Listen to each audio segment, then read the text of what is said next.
I was gonna make a point about like how do you determine what's the right model for a given creative writing project, or really any prompt output. Like the criteria you want to look for is like how fast did it do it? Did it do it right?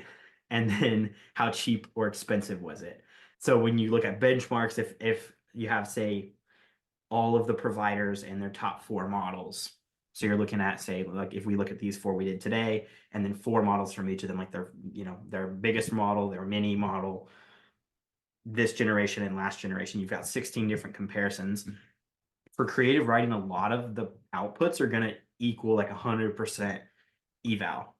And if Yeah. they're all writing to a level that's kind of non-discernible in terms of the quality, because it did what you want and followed the instruction and the output like you asked, then you're looking at how fast did it take and how much did it cost? Because there might be a 10x. Like if GPT-4o mini did just as good as GPT-4o and it and quality wise, and it did it faster and cheaper, then you want to use mini.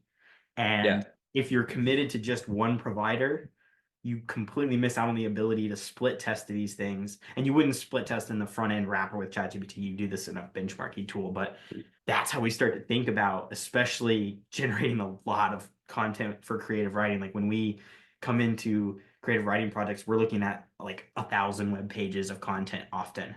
And can we do it all at once? And it's like if we just chose the shiniest, best model and didn't consider other models that could do it just as good, Hmm.